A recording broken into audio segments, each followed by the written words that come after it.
Selamat datang semuanya, selamat kembali lagi di kelas Technopreneurship versi online pertemuan ketiga.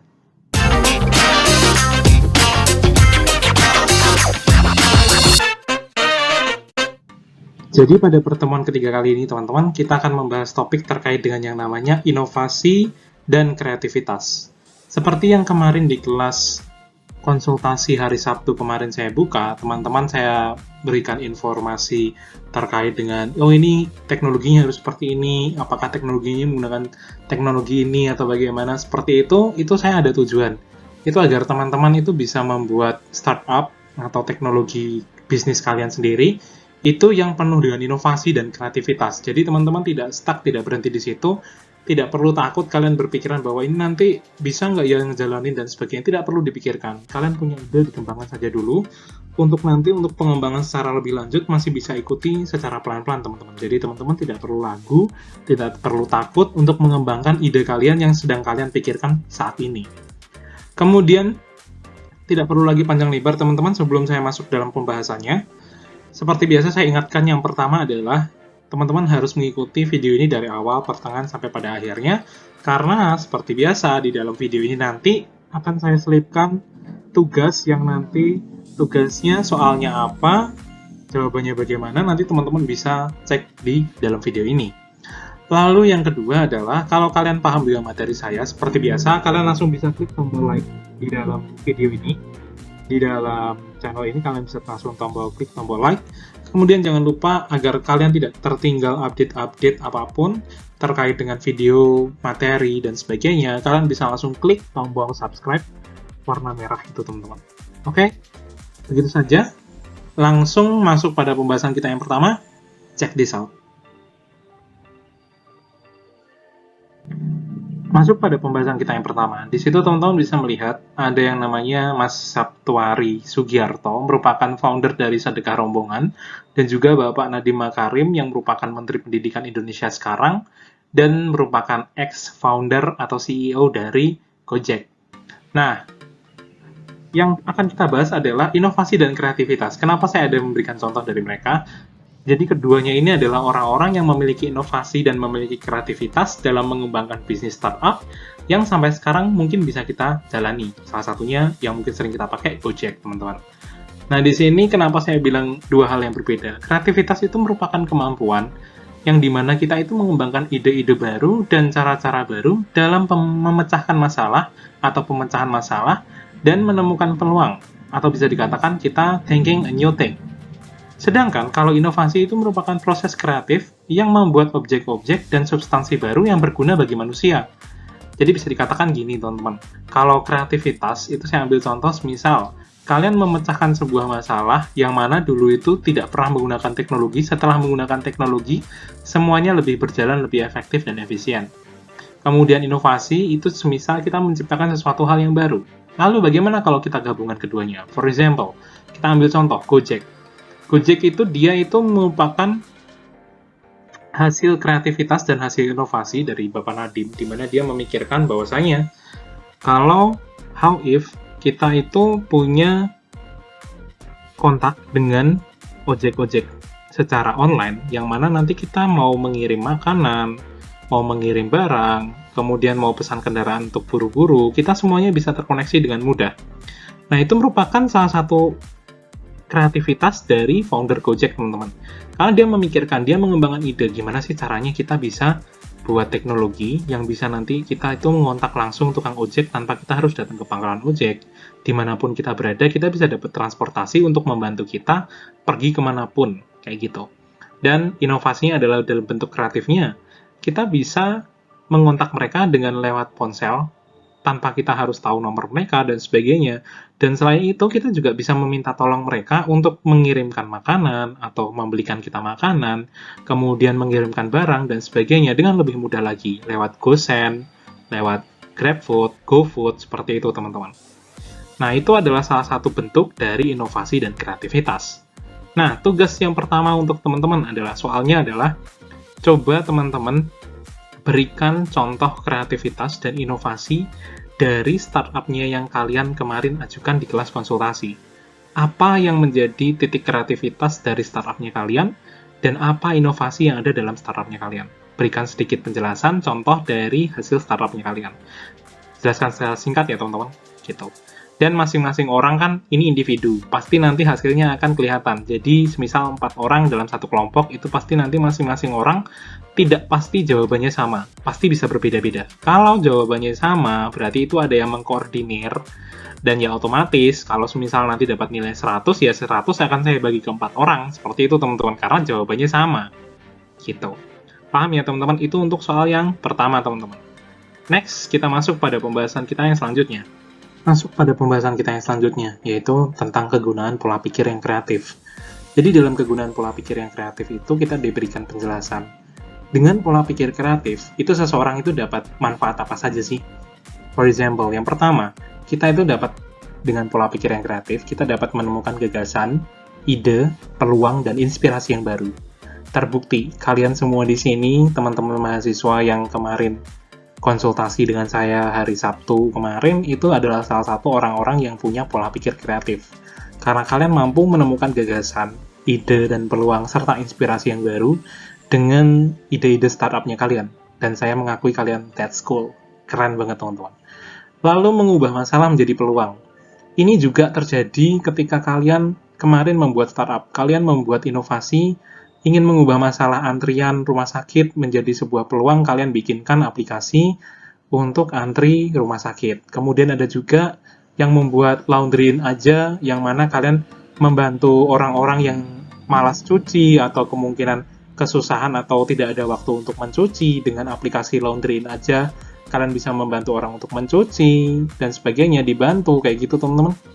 Paling simpelnya juga, kalian bisa ngeliat sekarang ini, itu founder-founder yang aplikasinya kalian pakai, seperti Gojek, Grab, kemudian Facebook, dan sebagainya, itu orang-orang yang mengubah masalah menjadi sebuah peluang dan diwadahi dalam sebuah platform-platform aplikasi. Lalu yang selanjutnya, menemukan solusi yang inovatif. Teman-teman di sini kemarin saya akuin, kalian itu ada ide macam-macam yang itu solusi-solusi yang inovatif banget, yang keren-keren banget. Kayak kemarin ada aplikasi OCV punyanya dari kelompok mana itu kemarin saya lupa. Kemudian ada juga Ngampus ID. Kemudian ada juga yang aplikasi kemarin untuk Smart House, Smart Hospital kalau nggak salah. Kemudian ada juga yang aplikasi untuk restoran. Kemudian aplikasi untuk pet shop. Itu yang solusi yang inovatif banget. Kalian pengen mewadahi masalah-masalah itu dan memberikan solusi dalam bentuk yang efektif dan efisien dalam bentuk teknologi, teman-teman. Nah, itu saya akui benar-benar itu kalian sudah menggunakan pikiran kreatif, teman-teman semuanya. Lalu kalian menemukan fenomena baru. Ini seperti kemarin saya temuin di aplikasi joki yang ada yang dibikin juga di sini. Itu saya akui itu salah satu fenomena baru yang orang mungkin nganggapnya itu hanyalah hal sepele, tapi saya cukup kagum, appreciate dengan kalian yang berani mengangkat topik seperti itu ke dalam hal fenomena yang baru. Begitu juga yang kemarin kelompoknya yang mau bikin Orifon atau Orifom ya, saya lupa. Itu yang bikin yang terkait dengan barang bekas atau barang second atau yang bisa disebut juga dengan thrift. Itu kemarin saya akui itu fenomena baru yang mungkin itu tidak kebanyakan orang punya pemikiran untuk bikin web commerce seperti itu, tapi saya akui itu that's cool, really. Dan buat teman-teman yang lain juga yang ada yang aplikasi untuk kesehatan mental, ada aplikasi untuk apa kemarin yang jualan barang-barang pet shop, kemudian ada yang ingin mengkawinkan pet shop dan sebagainya, mengkawinkan hewan peliharaan satu sama lain dengan aplikasi pet Tinder dan sebagainya. Itu saya akui itu fenomena baru yang kalian berusaha memberikan ide kreatif kalian untuk menyelesaikan fenomena-fenomena baru tersebut. Lalu kalian juga menemukan teknologi baru. Tanpa sadar kemarin 1-2 kelompok saya sedikit berikan saran, di mana sarannya seperti coba kalian pelajarin tentang AI dong, coba kalian pelajarin tentang augmented reality, kemudian kalian pelajari itu tentang VR ya, kemudian ada juga yang kayak itu model-model smart house tuh, ada juga yang kayak oh itu IoT, kalau mau diperdalam juga bisa, itu juga bagus. Kalian tanpa sadar, kalian kemarin dengan pola pikir kreatif kalian kemudian kalian berusaha memberikan solusi, tapi ketika solusi itu kalian tidak tahu apa maksudnya, kalian ngomong sama saya kemarin di kelas konsultasi, saya memberikan sedikit info, dan kalian di situ mungkin menemukan, oh itu teknologi baru ya, keren ya. Ternyata selama ini kita sudah jalan dengan teknologi-teknologi yang canggih-canggih, teman-teman. Dan tanpa sadar, kayaknya aku tertarik nih untuk memperdalam ini dan sebagainya. Saya akui, kemarin kalian tanpa sadar, 1-2 kelompok itu mengajarkan kelompok lain untuk bisa berpikir lebih jauh. Dan saya harap, apa yang kemarin dari kelas konsultasi itu, nanti teman-teman dapat perbaiki dengan lebih baik lagi untuk menghasilkan hasil yang terbaik. Lalu yang terakhir, dengan pola pikir yang kreatif, kalian mengubah keterbatasan menjadi sebuah keunggulan. Ya memang benar, kalian mengubah hal-hal yang kelihatannya tidak bisa dijangkau dengan ranah normal, tapi ketika kalian pikir dengan segi teknologi yang berkembang sekarang ini, kemudian dengan segi pemikiran-pemikiran kalian jauh ke depan yang solusinya banyak banget, itu kalian mengubah sebuah batasan menjadi sebuah keunggulan, teman-teman. Dan itu terbukti kemarin 1-2 kelompok, hampir semuanya, itu kalian mengubah sebuah keterbatasan menjadi sebuah keunggulan, hanya dengan aplikasi-aplikasi dan startup-startup yang kalian kemarin idekan itu, yang notabene kalian masih bisa mengembangkan dan memantapkan lagi, teman-teman. Dan saya yakin kalian pasti bisa untuk memantapkan ide-ide kalian kemarin itu menjadi sebuah ide yang bagus. Tetap pertahankan, lebih semangat lagi, tetap pertahankan dan dimantapkan lagi, teman-teman, untuk ide-idenya. Gitu ya. Dan ini saya akan berikan 2 orang yang salah satu orang, mungkin kalian tahu ini siapa. Nah ini, yang pertama adalah Mas Jody Bratosuseno. Dia merupakan founder dari warung Steak and Shake, yang mungkin ada 1-2 yang tahu. Dia yang salah satu orang yang memiliki ide kreatif, di mana dia mikirnya adalah, gimana caranya steak di Indonesia itu bisa dicampur makan sama nasi. Itu kelihatannya sepele, tapi kalau di luar negeri kan itu hal yang tidak mungkin, teman-teman. Tapi kalau di Indonesia, why not? Kayak gitu. Dia salah satu founder warung Steak Groups atau warung Steak and Shake. Itu, si Mas Jody Bratosuseno. Lalu yang kedua, tidak lain dan tidak bukan adalah Pak Mark Zuckerberg, dari founder dari Facebook, yang sekarang mungkin aplikasinya di mana-mana kalian pakai. Like WhatsApp, kemudian Instagram, dan juga Facebook itu sendiri, teman-teman. Nah, itu adalah si Pak Mark atau Om Mark Zuckerberg ini adalah orang yang punya pola pikir kreatif. Dia ingin menyambangi orang-orang daerah jauh dengan teknologi. Dia bikin platform si Facebook ini akhirnya bisa terkoneksi satu sama lain, yang malah sampai sekarang teknologinya dia berkembang gila-gilaan dan banyak orang yang pengguna. Inilah contoh-contoh orang-orang yang sedikit banyak saya ambil sebagai contoh dari pola pikir kreatif. Oke, untuk tugasnya, soal yang kedua adalah, coba teman-teman berikan 5 orang founder yang kalian anggap sebagai orang yang keren menurut kalian. 5 orang ya. Sebutkan siapa namanya, kemudian dia founder apa, dan sebutkan alasan kalian kenapa kalian mengagumi orang itu dan memasukkan orang-orang itu ke dalam top 5-nya. Kayak gitu, teman-teman. Oke, paham ya teman-teman, itu soal yang kedua. Kalau tidak ada yang ditanyakan, kita masuk pada pembahasan yang selanjutnya. Pembahasan kita yang selanjutnya adalah terkait dengan menggunakan kreativitas. How we use this creativity, atau bagaimana kita menggunakan kreativitas kita. Jadi ini saya ambilkan gambaran contoh menggunakan kreativitas yang dalam bentuk flowchart atau algoritma. Jadi misal kita diperhadapkan dengan persoalan sehari-hari, teman-teman. Dan itu nanti masuk dalam pilihan dulu. Yang mana ada jawaban pastinya atau tidak. Kalau ada, dari persoalan sehari-hari ini, kita akan menggunakan logika dan pengetahuan untuk menjawab dan mengkalkulasi resiko yang ada. Kemudian persoalan selesai. Tapi kalau persoalannya itu tidak ada jawaban pastinya, atau belum ada jawaban pastinya, kita harus berpikir resiko terlebih dahulu, atau hal negatifnya terlebih dahulu. Hal negatif dalam arti resiko buruk dan resiko baik, yang kemungkinan bisa terjadi. Dan kalau semisal tidak ada resiko, kita hanya langsung mencari jalan dan solusi, kemudian selesai, dan hasilnya tidak ada kegagalan, karena memang tidak ada resikonya.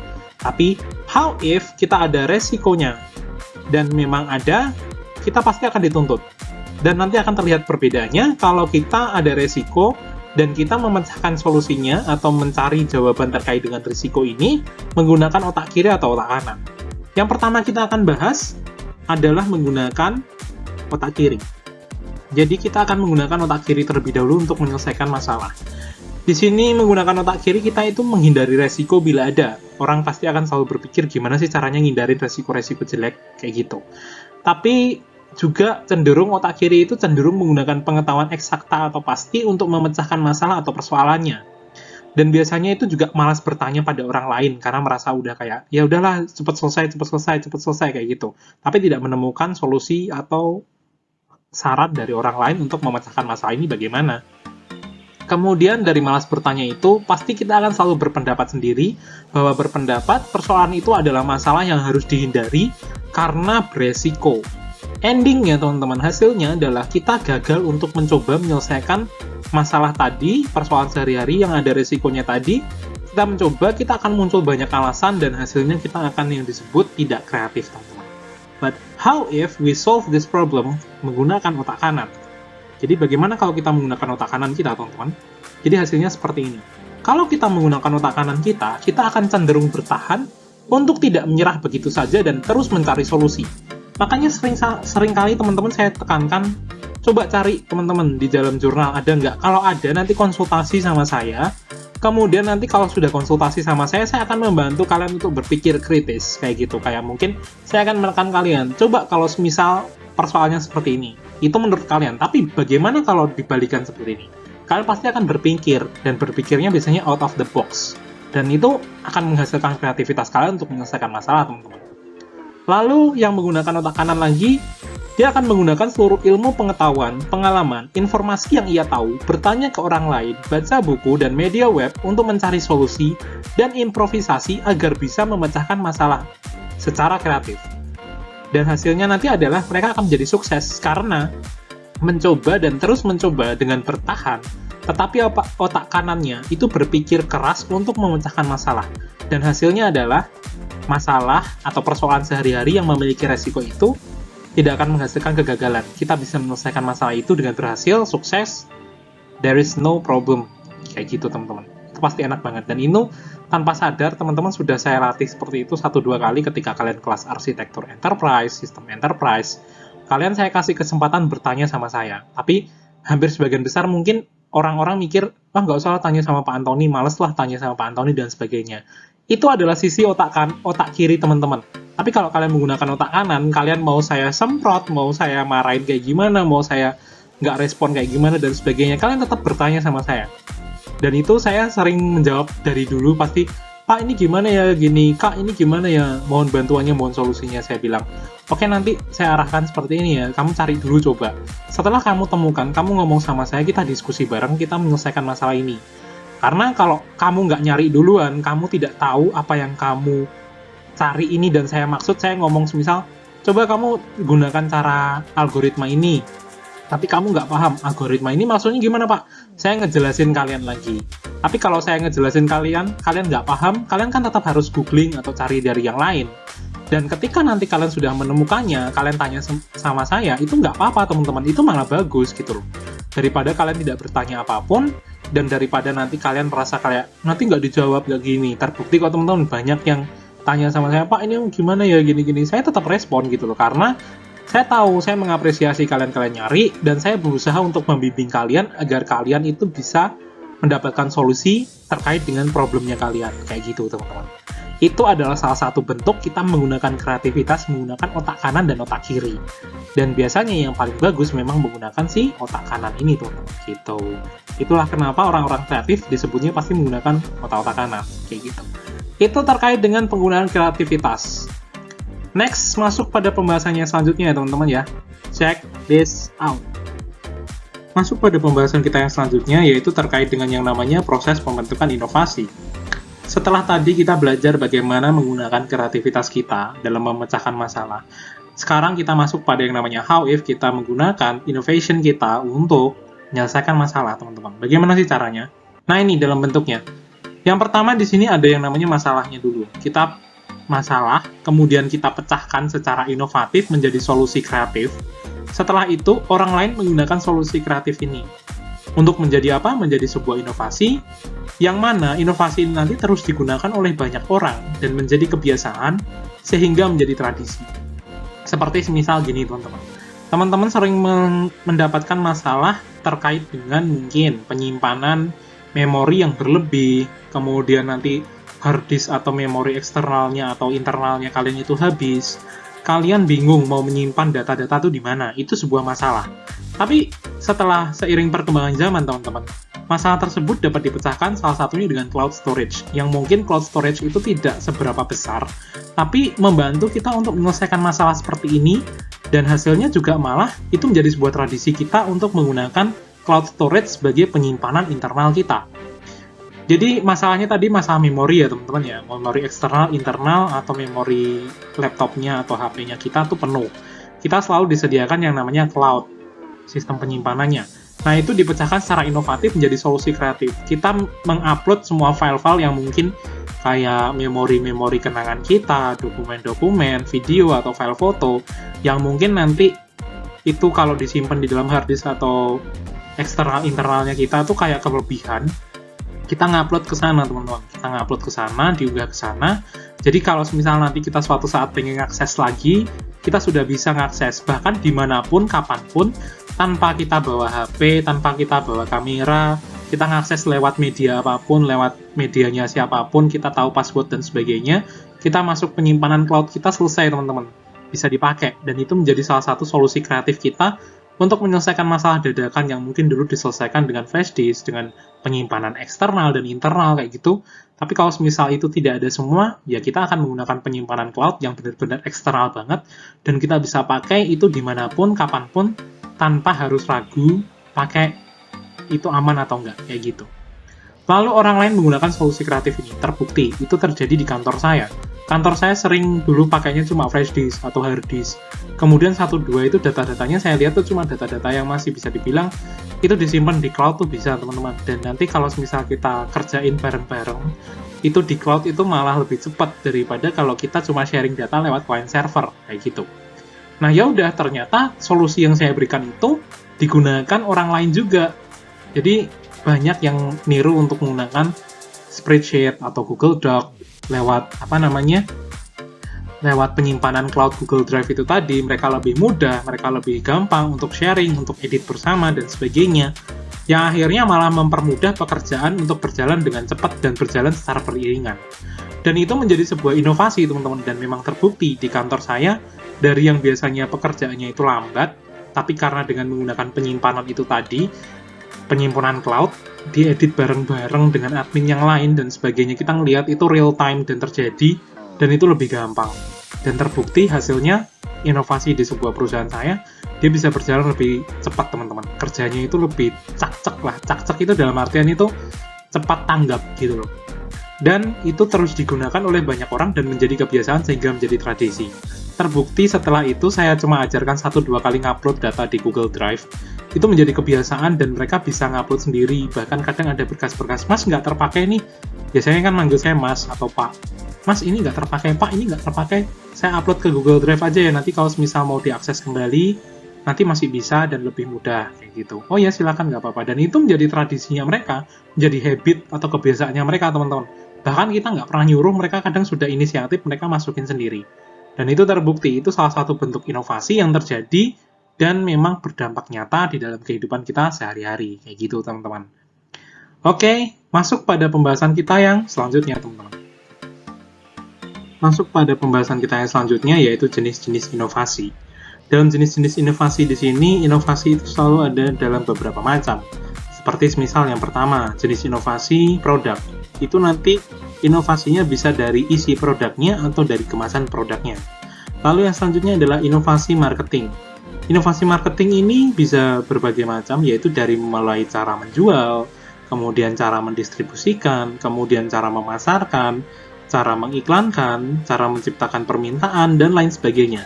Itu adalah inovasi dalam segi marketing. Lalu bagaimana kalau inovasi dalam segi proses? Itu bisa semisal dalam proses penciptaan produk, kemudian proses produksi, lalu juga proses teknologi pengepasan, lalu proses R&D-nya, dan lain sebagainya. Itu inovasi dari segi proses. Sedangkan kalau dari inovasi teknikal, itu ada teknik desainnya bagaimana, teknik pengawasannya bagaimana, dan juga teknik pengerjaan, dan semacamnya. Lalu kalau untuk inovasi dari segi administrasi, itu ada penyimpanan data, pembuatan dan pengumpulan data, itu adalah dari segi inovasi administrasi. Untuk soalnya yang ketiga, teman-teman nanti bisa berikan contoh masing-masing inovasi ini yang kalian lihat pada dunia nyata sekarang ini. Jadi misal inovasi produk, kalian bisa cari tahu misal, oh ada yang dari inovasi keripik tempe diubah jadi apa dan sebagainya seperti itu adalah jenis inovasi produk. Lalu kalau inovasi marketing, kalian mungkin bisa membawa contoh yang dari startup, tapi bisa selain dari startup itu, contohnya seperti mungkin iklan endorse dan sebagainya, kan bisa memberikan contoh. Kemudian inovasi proses seperti yang mungkin dulu, mungkin kalau gulung rokok itu gelintingin satu-satu dari pegawainya, tapi kali ini semuanya dapat digelintingin langsung dengan mesin seperti itu inovasi proses dan lain sebagainya. Berikan contohnya, masing-masing inovasi minimal 1 contoh, maksimal 2 contoh. Seperti itu ya teman-teman ya. Itu untuk soalnya yang ketiga. Lanjut pada kita pembahasan yang selanjutnya. Tapi sebelum kita masuk pada pembahasan yang selanjutnya, saya akan memberikan salah satu contoh bentuk inovasi. Nah, ini adalah salah satu bentuk inovasi kemasan dan online marketing dari Maici, kalau teman-teman tahu. Di situ dari profilnya dari Mas Reza Nur Hilman. Reza Nur Hilman ini adalah dia merupakan founder dari marketingnya Maici, teman-teman. Jadi inovasi kemasan online marketing Maici.